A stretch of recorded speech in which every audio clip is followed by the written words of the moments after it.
आपको morning erection, libido, आपको इच्छा में, इरेक्शन में काफ़ी अच्छा इम्प्रूवमेंट हुआ है। सिर्फ टाइमिंग में इम्प्रूवमेंट नहीं हो पाया। टाइमिंग में जो इम्प्रूवमेंट नहीं हुआ उसके पीछे जो कारण है वो है हाइपर सेंसिटिव ग्लांस के कारण से। ग्लांस है और आपने ट्रीटमेंट जो छोड़ दिया उसके बाद और कोई मुझे दिक्कत नहीं आई। आपकी ट्रीटमेंट में छोड़ा था, छोड़ने में मुझे जो सुधार हुआ था आपकी ट्रीटमेंट के दौरान, उसमें कोई कमी नहीं आई। बिल्कुल जैसा था वैसी जैसे दवा खाने के बाद खत्म हो गया। मैं वही चीज बोल रहा हूँ कि जो आपने जो ट्रीटमेंट आज से 6 महीना पहले छोड़ दिया था तो उसमें सब कुछ बरकरार है। जो आपको इम्प्रूवमेंट, इरेक्शन, टाइमिंग में आपको जो भी मिला था वो एज इट इज है। सॉरी, टाइमिंग को छोड़कर, बार बार मैं टाइमिंग बोल रहा हूँ, टाइमिंग को छोड़कर इरेक्शन, लिबिडो में आपको, मॉर्निंग इरेक्शन में जो आपको इम्प्रूवमेंट हुआ था आज से 6 महीना पहले, वो इम्प्रूवमेंट आज भी बरकरार है आपका अंदर। बिल्कुल वैसे ही जैसे था मेरा। अच्छा, सिर्फ आपका अंदर जो इम्प्रूवमेंट नहीं हुआ था वो था आपका अंदर टाइमिंग को लेकर। टाइमिंग आपका है नहीं। और ये चीज जो स्टार्ट हुआ ये हाइपर सेंसिटिव ग्लांस के कारण से चालू हुआ है, जो कि मुझे आपने लास्ट टाइम बताया था। और उसके बाद आपने ट्रीटमेंट कैरी फॉरवर्ड आपने नहीं किया है, कुछ फाइनेंशियल आपको प्रॉब्लम आ गई थी उसके कारण से। यही बात है ना? ठीक ठीक है। ठीक है, आप ट्रीटमेंट को बंद मत करिएगा अभी। ठीक है, आपका हाइपर सेंसिटिव ग्लांस का जो प्रॉब्लम है ये भी ठीक हो जाएगा। जब आपकी इरेक्शन का प्रॉब्लम, इतना सीवियर इरेक्शन का प्रॉब्लम, मॉर्निंग इरेक्शन, लिबिडो का प्रॉब्लम अगर ठीक हो सकता है तो इसको भी हम लोग ठीक कर देंगे। अभी आप लोगों ने जिस पेशेंट का आवाज़ सुना, इस पेशेंट का अंदर बेसिकली जो प्रॉब्लम था वो था morning erection, libido, timing and erection को लेकर। जो कि इसमें से टाइमिंग का प्रॉब्लम को छोड़कर बाकी सभी प्रॉब्लम्स एकदम पूरी तरह से ठीक हो चुका है। जो कि आपने पेशेंट का जो बात सुना है इससे आप लोगों को समझ में आ चुका होगा। और ये पेशेंट आज से 6 महीना पहले मेरे पास ट्रीटमेंट लिए थे और उसके बाद वो ट्रीटमेंट छोड़ दिए थे। कुछ फाइनेंशियल इनको प्रॉब्लम आ गई थी इसके कारण से। और उस टाइम इनका ट्रीटमेंट चला हुआ था मेरे पास से 4 महीना, यानी 2 बार इनको मेडिसिन हम भेजे थे।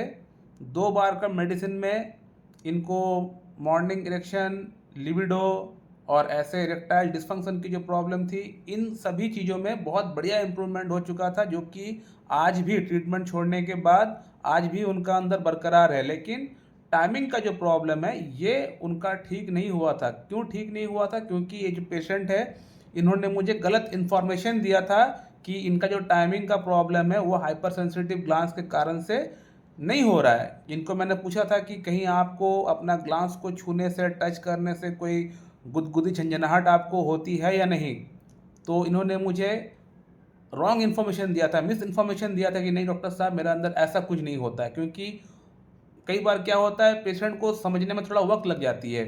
उनको लगता है कि ये नॉर्मल है, ये सभी का जो पेनिस है, सभी का जो ग्लांस है ऐसा ही होता है, उनको ऐसा फील हो रहा था। लेकिन जब मेरा वो वीडियो देखने के बाद, जब बाकी लोगों के कमेंट पढ़े, देखने के बाद, सुनने के बाद उनको लगा कि नहीं यार ये चीज़ जो है कहीं ना कहीं प्रॉब्लम है। फिर उनको दिमाग में ये चीज़ हिट हुआ कि ये प्रॉब्लम है, इसके रिगार्डिंग मुझे ट्रीटमेंट कराना पड़ेगा। और आफ्टर 6 मंथ ये पेशेंट फिर मेरे पास आए और आज मुझे ये बोल रहा है कि डॉक्टर साहब मेरा अंदर जो टाइमिंग का प्रॉब्लम है इसका जो मूल कारण है मैं समझ चुका हूँ। इसका पीछे जो मूल कारण है वो है हाइपर सेंसिटिव ग्लांस की प्रॉब्लम।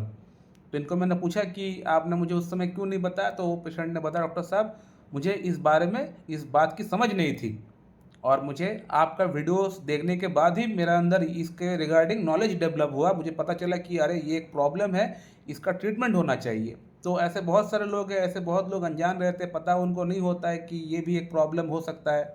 तो मैं इस वीडियो के माध्यम से यही सबको बोलना चाहता हूँ कि अगर आपको अपना प्राइवेट पार्ट में ग्लांस का बात कर रहे हैं हम, यानी आपका जो फोर स्किन है उसको बैक साइड में लाने के बाद जो ग्लांस आता है, ग्लांस पे अगर टच करते हैं उसमें अगर गुदगुदी झंझनाहट या कोई डिस्कम्फर्ट अगर आपको फील होता है तो ये कोई नॉर्मल बात नहीं है। इसके लिए आपको ट्रीटमेंट कराना चाहिए।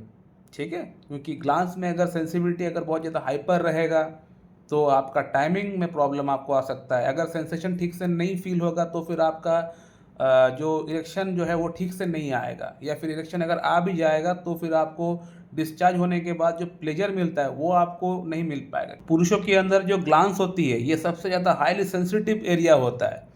जैसे फीमेल्स की अगर बात करें तो फीमेल्स का जो सबसे हाईली सेंसिटिव एरिया होता है वो है उनका क्लिटोरिस, वो है उनका वजाइना का अंदर जो जी स्पॉट होता है वो, और उनका निप्पल, जो उनका ब्रेस्ट का जो निप्पल होता है, तो उनके लिए ये 3 सेंसिटिव एरिया होती है। लेकिन पुरुषों की अंदर बात करें तो पुरुषों की जो ग्लांस होती है वो एकमात्र सबसे ज़्यादा हाईली सेंसिटिव एरिया होता है जिससे सेक्स का प्लेजर या अराउजल हम लोग फील कर पाते हैं। तो ग्लांस का सेंसेशन का सही होना बहुत इंपॉर्टेंट है।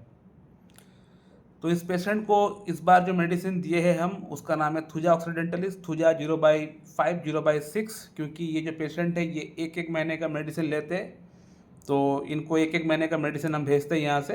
तो 0/5 0/6 इनको हम दिए हैं और उम्मीद करते हैं कि इनका ये जो प्रॉब्लम है ये धीरे धीरे करके आहिस्ता आहिस्ता करके इसमें इम्प्रूवमेंट आ जाएगा। और साथ में पेशेंट को ये भी बोला गया है कि आप अपना ग्लांस को थोड़ा सा नारियल तेल लगा के हर दिन मसाज करिए, दिन में 1 टाइम या 2 टाइम आप मसाज करिए। सो माय डियर फ्रेंड, ये एक शॉर्ट वीडियो था सेंसिटिव ग्लांस के कारण से जो प्रॉब्लम होता है इसके रिगार्डिंग आप लोगों को आइडिया देने के लिए, नॉलेज देने के लिए। तो अगर आप लोगों को वीडियो अच्छी लगती है तो लाइक करें, शेयर करें, सब्सक्राइब करें। So thank you very much and have a good day.